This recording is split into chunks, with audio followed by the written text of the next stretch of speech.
moça dos doces chegou, quer saber onde que é pra... Não passou pela cabeça É, dela. continuando a linha de raciocínio agora, eu também já entendi. Onde eu tava? Peraí. Foi tão digitado, né? Matheus, tu tá ouvindo onde é que ele tava? Não me lembro agora. A gente tava na França do Picasso. Tudo ela deixa pra mim falar. Picasso, não, a gente tava fazendo Isso, Picasso. então, é Picasso. Nada melhor que começar o nosso Café com Bytes de hoje com café, né? Os nossos convidados estão aqui, vão fazer um brinde do nosso café.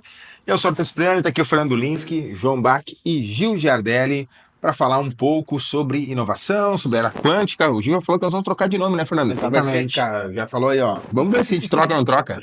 Exatamente, é isso aí, pessoal. Sejam bem-vindos a esse episódio do Café com Bytes. Esse conteúdo exclusivo pré-evento, uma super palestra daqui a pouco com o Gil Giardelli, que é nosso convidado junto com o João, e vamos falar um pouquinho aqui sobre inteligência artificial, sobre tecnologias emergentes e o que está por vir, né? Sejam muito bem-vindos, pessoal. Muito obrigado. Gil, João, prazer estar com vocês aqui. A honra é nossa. É isso aí. Acho que começar falando daquele robô que tá lá embaixo, né? O Gil trouxe um robô, ele abriu a mala, já veio um robô e o pessoal já ficou alvoroçado, assim. O que tá acontecendo, Gil?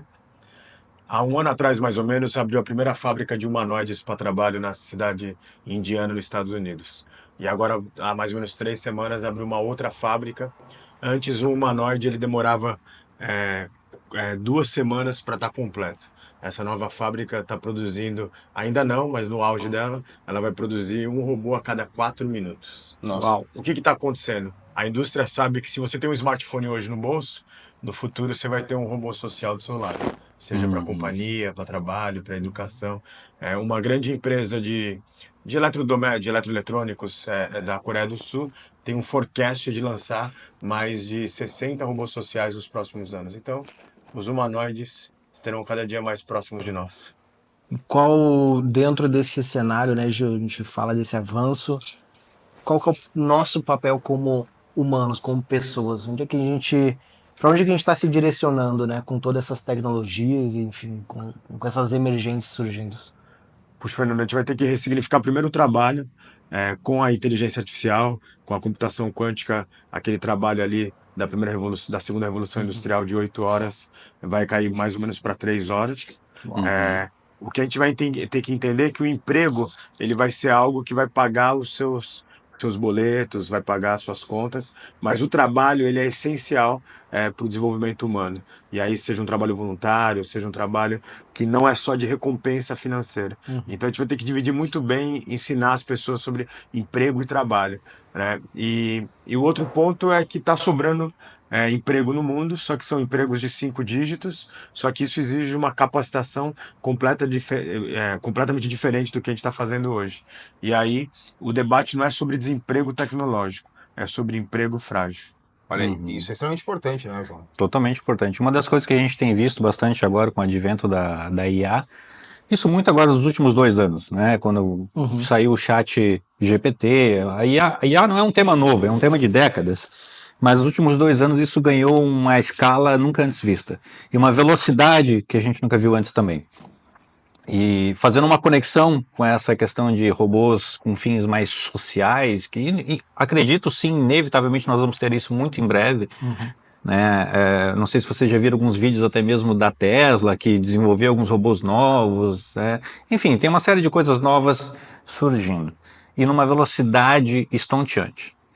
E eu concordo plenamente com essa questão sobre o trabalho, sobre o emprego, sobre até mesmo, vamos dizer assim, vamos chamar uma fonte de renda. E uma das coisas que a IA propicia hoje em dia também é fazer com que as pessoas sejam mais empreendedoras. Fazer com que as pessoas, a partir desse conhecimento prévio e a partir do advento da IA que potencializa o indivíduo, as pessoas vão conseguir também agora trazer novos negócios, criar novos negócios. Eu acredito, eu sim, trago assim até mesmo como uma forma de pensar um pouquinho sobre o futuro, sobre para onde a gente está indo, né? Com tudo isso, acredito que a gente vai ter grandes oportunidades, focado também nas empresas atuais agora, mas em novos negócios que estão vindo. Concordo. Eu acho que uma provocação que eu faço para os dois a gente tem os avanços, a gente tem os ganhos com a IA, e do outro lado, qual é o ônus disso tudo, né? A gente ia falando aqui há pouco nos bastidores, né? A Ju, tu estava em viagem agora recente, viu muita gente ali parada, sem fazer Ociosa. nada, ociosa, exatamente, e eu entendo e vejo também muita gente terceirizando as coisas para IA. Qual o impacto disso, até onde isso também não pode nos levar para um caminho não ruim, né? Mas um Diferente. diferente, talvez, Uhum. exatamente. Eu tive o presente da vida de ser indicado para um grupo da ONU que chama EA Food, né, que ele discute as desigualdades sustentáveis entre o hemisfério norte e o hemisfério sul. E, e aqui no Brasil a gente está tendo um debate agora, virou bullying nas escolas. Você fala assim, você é um CLT. Isso virou um bullying. Olha É um só. negócio muito sério sobre isso para os mais jovens. Teve um caso agora em São Paulo, no interior de São Paulo, que a mulher ofendeu a pessoa que estava trabalhando. Ah, você é CLT, e gerou um processo. Porque isso Caramba. tem tudo por trás de uma história de virou uma ofensa, né? Sim. E aí você tem grupos que não querem mais ser CLT, especialmente os mais jovens, Aham. tá? Mas o debate ele é anterior a isso. Se você pegar dados do Diese, mais de 90% de novos empregos nos últimos 20 anos foram até de 2 salários mínimos e meio. Bom, Essa pessoa, ela infelizmente não chega no dia 20, ela não tem dinheiro para comprar um copo d'água. Sim. Ela está Sim. totalmente endividada. E aí você começa a falar, vou criar novas formas, seja pelo Tigrinho, seja pelas bets. Vai buscando uma alternativa diferente. E aí a gente está vivendo esse momento que muita gente falou assim, eu prefiro aqui ficar apostando, fazendo o número de escanteios, do que ficar no CLT. É um fenômeno que está acontecendo. Então, eu acho que a gente tem esse fenômeno de ter que repensar sobre o trabalho pós-Getúlio Vargas. E o outro processo é que quanto mais pensamento profundo você tiver, experiência histórica, melhor você vai ter relação com a inteligência artificial. Se o seu repertório cultural for pobre, as respostas serão pobre no sentido de sim. conhecer o mundo. Então, Gil, eu não poderia concordar mais com isso. Concordar mais. A gente vê isso diariamente. A gente hoje tem uma plataforma de IA para ajudar as empresas a utilizarem isso, a entenderem melhor e como conectar a sua realidade com o advento da IA. E uma das coisas que a gente vê isso assim, cotidianamente aquelas pessoas que se sobressaem no uso de IA são aquelas pessoas que têm um conhecimento pregresso mais robusto. A começar, por exemplo, né, e aí conectando com os jovens, né, com o uso correto do idioma. Nossa, isso aí é. A análise sintática, análise morfológica, acredito que todos nós vamos lembrar Muitas vezes disso. a juventude daqui a pouco já sai falando mais o idioma, mas muitas vezes tem gente que não dá bola, que é uma coisa que está inserida nas escolas. Exatamente. E isso é super importante por quê? Porque todos os modelos de LLMs, que a gente popularmente chama de IA, né, eles foram treinados com uma base de conhecimento robusta que foram criados por todos nós seres humanos ao longo de milênios. Obviamente, nos últimos 100 anos isso explodiu exponencialmente. E hoje em dia a gente cria muito conteúdo e muito conteúdo automatizado também. Mas tudo isso foi treinado com base nesse conhecimento. Isso quer dizer o quê? Que se a gente não souber escrever bem, se a gente não souber se comunicar bem, a gente também vai ter dificuldade em obter um bom resultado no uso de IA. É óbvio que a gente tem aprimorado isso, a gente tem aprendido, né, a própria IA também tem se reformulado, isso numa velocidade fantástica, né, mas hoje em dia a gente pode dar como certo aquelas pessoas que têm uma base de conhecimento mais robusta, né, que leram mais, escreveram mais, Tem mais participaram repertório. mais, tem mais conteúdo, repertório, né? são pessoas que conseguem extrair mais resultado. Mas vocês acham que vai chegar um ponto, Gil, aqui está todo dia, né, digamos, trabalhando suas ferramentas para as empresas e nessa questão da inovação. Então acho que vai chegar um ponto que, por completo, seremos substituídos? não, a gente tem que entender que tudo que for trabalho repetitivo nós seremos substituídos. Isso é uma boa notícia. Vamos pegar um fenômeno que está acontecendo na China agora. São 10 mil dark factories. Vou mostrar nessa noite uma delas, que eu tenho uma gravação interna. Elas ficam completamente apagadas, só 2% do tempo é para uma manutenção ou para uma limpeza, né? Vamos sair da China porque ela está um passo à frente. A maior construção hoje da comunidade europeia é a ampliação do aeroporto de Frankfurt. Só Gigante, que né? As máquinas estão lá, evidentemente, mas os operadores dos tratores, dos caminhões, estão em teletrabalho na Coreia do Sul, em Seul. E aí tem um debate, que é um debate sobre qual é a lei trabalhista, qual é o imposto. Se acontecer alguma coisa na construção, qual vai ser o processo, Quem é que vai pagar a conta, né? a constatação jurídica, entendeu? Então, mas assim, imagine isso daqui a 20 anos, que você vai ter uma multinacional aqui em Porto Alegre e vai ter alguém operando do outro lado do mundo. Sim. Então, como que ficam esses equilíbrios de tudo que a gente criou ali, né, em Bretton Woods, pós-Segunda Guerra Mundial, no final da Segunda Guerra Mundial? Então, o que a gente fala é que, assim, todos os modelos pós-Segunda Guerra Mundial, sejam de gestão, administração, estão errados. Alguns ainda dão algumas respostas, mas todos estão errados. Então, é um momento de rever. Mas tendo em vista isso que você está falando, né? E aí vem a questão, quando surgiu a IA, né? Surgiu na guerra, né? Já começava lá atrás a inteligência artificial. E aonde que ela vai nos levar? Qual é o próximo passo? Tecnicamente, o nome é que antes se usava outras palavras, cibernética, ela começa ali realmente na Segunda Guerra, mas oficialmente o nome é 1956. Marvin Minsky, Shannon e mais 2 pesquisadores. Né? Marvin Minsky, que foi professor até o final da sua vida aí no MIT, disse que foi um erro ter chamado de inteligência, mesmo artificial. Eu concordo. Eu sempre digo, a inteligência está no ser humano. A inteligência está no ser humano. Quando a gente entende como funciona na prática, a gente chama de IA, mas uma coisa que na prática não é IA, é LLM, Large Language Model. E quando a gente entende, quando a gente abre o capô disso para entender como isso funciona, é um motor maravilhoso, mas não é um ser pensante. Se a gente puder dizer o seguinte, vamos tentar definir o que é inteligência. Existem diversas definições. Tem uma que eu gosto bastante, que é o seguinte: inteligência é, a partir de experiências anteriores, resolver novos problemas. Ou seja, a partir de problemas que eu resolvi anteriormente, eu vou aprender. Você ganhou uma experiência e conseguiu resolver. Exatamente. Tanto é que se a gente analisar individualmente, né, cada um dentro da sua idade, a gente passou por diversas fases nas nossas vidas, por diversos locais, diversas escolas, aprendizados, pessoas. Tudo isso vai acumulando experiência. E isso vai nos tornando, ao longo do tempo, mais inteligentes. Um modelo de LLM, ele foi treinado, basicamente o que ele é? Ele é uma excelente calculadora probabilística. Para quê? Para poder adivinhar, entre aspas, a partir de um cálculo de probabilidades, Os acertos qual é a próxima palavra. Ela é ótima para isso, Só que existe todo um arcabouço de ferramentas e de plataformas em volta disso tudo para poder aplicar o que a gente poderia chamar de ferramentas ou sensores para poder alimentar esse motor. A gente está construindo isso ainda hoje. A gente poderia dizer que, em termos assim, se a gente pudesse comparar em termos de idade, né, um modelo de LLM em relação à sua capacidade, como se fosse uma criança de 5 anos. Tem muito para crescer ainda, tem muito para aprender. Só que isso está vindo muito rápido. Muito rápido. Então daqui a um ano ela vai ser um adolescente de 15. Daqui a 2 anos vai ser um adulto de 30. Sim. Entendeu? Então a gente está em uma fase agora, a fase de ouro no uso de LLMs, que é o que a gente chama de IA. Mas voltando ao ponto, inteligente é o ser humano. Esse ponto que tu comentou, né, Gil, sobre o trabalho repetitivo, realmente a gente vai substituir.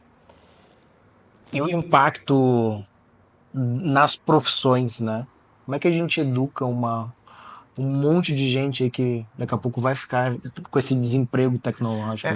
Até acrescentando a pergunta do Fernando, até porque vindo disso, né? Se inteligentes somos nós. Os professores educam as pessoas que cada vez menos querem estar numa sala de aula. Exato. Como é que a gente vai concluir? Como é que como é que a gente educa jogo, toda essa nova geração? Hoje está se falando na academia do que é chamado da educação à prova de robôs. A inteligência humana, ela tem reconhecida 8 tipos de inteligência. Naquela que é chamado aprendizado por repetição, que seria o aprendizado profundo das máquinas, a gente foi superado, é uma boa notícia. E agora, na educação à prova de robôs, o que eu sei que as máquinas, pelo menos a palavra nunca é perigosa, na tecnologia você sabe bem, mas o que hoje não vai ser substituído pelos seres humanos. E aí vem de novo o início da conversa, o repertório cultural. Cássio, ele Ele estudou durante muitos anos sobre a pintura clássica europeia, mas a grande sinapse dele foi quando era a primeira exposição na França, né, no início do século passado, em Montparnasse, sobre arte africana. Ninguém nunca tinha visto, né? Só se você tivesse ido para a África, eram pouquíssimas pessoas. Uhum. E aí, quando ele viu tudo aquilo e todo o conhecimento que ele tinha, ele criou o cubismo. E a partir dali, né, cubismo, surrealismo, dadaísmo. Hoje, os robôs pintam melhor do que Picasso. Isso é um fato. Porque Uhum. aprenderam olhando o que ele pintava. O robô que eu trouxe aqui já está dançando thriller melhor que o Michael Jackson. Então, tudo que for repetitivo será copiado. Substituir. Agora, o que nós podemos fazer que está à frente de nós? E é tantas coisas que assim, a gente não tem que ter medo da inteligência artificial, mas temos que fazer como a China. A China hoje, eu fui visitar algumas escolas lá, eles colocam giz, lousa, robôs, bons professores e também sensores que entendem ondas cerebrais dos alunos. Mas tu acha que tem uma questão da cultura da cultura das pessoas, porque é diferente lá, né? Querendo ou não, o chinês, o japonês, o oriental, Cultura ele deles. tem um respeito pelo mais velho, que a gente não tem aqui hoje. Aí entra na questão cultural, A questão né? cultural é muito mas forte. aí não vem o... E a regionalização ela precisa ser levada em conta também. Né? É que Até mesmo dentro da própria China. A China a gente está falando de 1 bilhão e 200 milhões de pessoas. Certamente, eu nunca fui até a China, mas certamente existem também regiões a qual as coisas lá. acontecem de uma maneira, talvez muitas vezes um pouco mais rural, um pouco mais industrial, mais tecnológico. E isso acontece pelo mundo todo. E isso tem uma carga cultural muito forte no uso da tecnologia, seja ela uma IA ou seja qualquer outra coisa. Então esse é um ponto importante que precisa se levar em conta. Não, eu acho que tem outra coisa, assim, a China, ela começa a crescer a partir dos anos 70. E muito do crescimento dela vem por causa das novas tecnologias. Então eles já são aceitos. Essa tecnologia de ondas cerebrais em crianças aqui nas escolas brasileiras não seria aceita, por causa de LGPD, de uma série de processos. Mas eu acho que tem um outro ponto que a gente tem que ser muito crítico. Amo o nosso país, mas a gente está um pouco parecido com o que foi a Revolução Industrial, a Revolução Francesa, quando o Victor Hugo sobe, ele era um senador na época, e ele fala, não sentes o vento que para no ar, não se sabe para onde ele vem, para onde ele leva, está vindo uma revolução. Logo depois começa a Revolução Francesa. O que eu quero dizer com isso? O nosso país, amo o nosso país, mas a verdade tem que ser dita, nós falimos como sociedade. Nós falimos como comunidade, como inteligência coletiva, e aí são consequências. Não se respeita os mais velhos, o professor ele virou algo de quarta categoria. Então tá na hora da gente fazer um contrato social novo. Resultados rápidos, né? Com o Tigrinho, com esses jogos de azar, né? Então, Assim, não é o assunto dos bytes aqui, mas assim, quando a gente vê um grupo bastante considerável roubando dinheiro de aposentados, eu Sim, tenho uma amiga terrível. que é uma senhora que trabalhou durante 32 anos da vida dela. Ela me disse assim, com lágrima nos olhos: puxa, quem tinha que me proteger não me dá mais respostas. É muito mais do que dinheiro, é o sentimento. Até vou te dizer, Gil, é assunto também, porque acho que nosso hub de conexão também é isso, né? Entender um pouco mais, logicamente, que ainda queria que nós utilizássemos uma IA, uma cibersegurança, para nos proteger disso tudo, né? Poderíamos, daqui a pouco, criar sistemas de autoproteção, por que? Não sei. Acho que tem muito mais que nós temos que trabalhar também para que o nosso país se desenvolva. Sem dúvida. Uma das coisas que eu penso muito assim, e algo que a gente não chegou nesse nível ainda, né? Mas assim, como é a forma de uma ideia, pensar um pouco mais para frente, eu acredito que cada vez mais as pessoas precisam realmente ser donas das suas informações, ser realmente o titular, que a gente chama pela própria LGPD, né? O titular de dados. As pessoas precisam ser donas disso. Hoje em dia isso é tão banal, virou algo mais trivial, assim, simplesmente os dados vão e vêm. Eu sempre digo assim, não é se os dados vão vazar ou não, eles já vazaram, já foi. A questão é que eu, como um indivíduo, consigo ter controle sobre os meus dados. Eu não tenho dúvida nenhuma que a IA vai ter um papel fundamental em cima disso, tá? Para que a gente consiga, a partir de uso de uma tecnologia moderna, resolver problemas antigos, né? Só que tudo isso precisa estar conectado, isso faz parte do nosso modelo de sociedade, precisa estar conectado a algum modelo de negócio. concordo. Sim, porque até que não tem. Agora vamos nesse questão do modelo de negócio, que é a pergunta para os dois. Nós estamos aqui com várias idades aqui sentados. E o Matheus, que está aqui com a gente, Matheus Fraga, Matheus tem 24, né, Matheus? 24 anos. Olha as gerações diferentes. Aí, daqui a 3 anos, vamos falar uma coisa básica, 3 anos. Essa conexão entre as gerações vai estar onde? Falando de tecnologia, falando de IA, falando de futurismo. Já vou entrar na era quântica, né? Porque o Júlio Nossa. O cara ia entrar na era quântica, né? Antes de entrar na era quântica, a gente já está vendo. Há poucos domingos atrás, teve a primeira final da Kings League, que é o futebol criado pelo Gerard Piqué, que era um jogador do Barcelona, mas mais conhecido por ser o ex-marido da Shakira. Bem lembrado. Ele olhou para o futebol e falou assim: 90 minutos não cabe mais para gerações mais novas. Ele fez um futebol de 20 minutos. 7 de cada lado. Começa 7 de cada lado, termina 1 contra 1, entra o Ronaldinho Gaúcho, de repente joga um dado, aí entra um jogador especial. É uma loucura. Você parece que você está num videogame, te segura por 2 tempos de 20 minutos. Há 2 domingos atrás, tinham mais pessoas assistindo a final. Um dos times era do jogador Neymar. A final do Kings League tinha mais pessoas assistindo do que todos os jogos do Campeonato Brasileiro nas plataformas de TV. Isso é um sinal de que mudou a coisa. Sem falar o estádio lotado. Sem falar o O estádio. estádio lotado mais que o estádio normal. Mas assim, se você pegar, né, nas plataformas de streams, né? Bombando. Que ela tinha mais pessoas assistindo Conectadas, né? do que todo mundo assistindo na TV, que se fosse ou no Premiere, ou enfim, nas TVs que estavam passando no YouTube. Isso é um sinal de que mudou. Sem dúvida, sem dúvida. E aí vai ter um choque de gerações, porque você vai pegar as pessoas mais tradicionais que viram um Grenal, né, 90 minutos, vai falar, tenho saudades daquele tempo, mas eu acho que vai ser algo que é imparável. Eu tenho saudade do tempo que o Grêmio era bom, hein? Tudo bem. E a era quântica, Ju? Onde é que... Quando que começa? Já começou? Onde que ela entra nas nossas vidas, no dia a dia? Como é que isso impacta para nós? O primeiro projeto de computação quântica comercial foi feito em 2016. Então a gente já está falando em 9 anos. Esse ano, de acordo com a ONU e com a Unesco, sempre 3 anos antes, eles escolhem qual é o ano da educação. Esse ano é o centenário das ciências e das tecnologias quânticas. E aí eu tive o prazer de participar de um summit de computação quântica em Tóquio, agora no ano passado. O que eu imaginava do que ia acontecer daqui 10 anos está acontecendo agora. Uau. Não vai mudar o nosso tipo de conexão, não vai mudar muito para a pessoa física, mas só dar alguns exemplos para vocês. O avião que já está sendo testado em túneis de ventos no Vale do Silício, que é da Boeing, né, usando computação quântica, ele não tem o formato de 2 asas. Ele é quase que algo parecido com um OVNI. Né? Então, o que vai acontecer com a computação quântica? Só para a gente ter um processo de mensuração. O que um supercomputador, que é o Frontier, que é um supercomputador realmente, demora 1 ano para fazer o cálculo, né? Esse que é o primeiro computador quântico chinês, e agora estão na Austrália, tem vários, mas o chinês fez em apenas 3 minutos.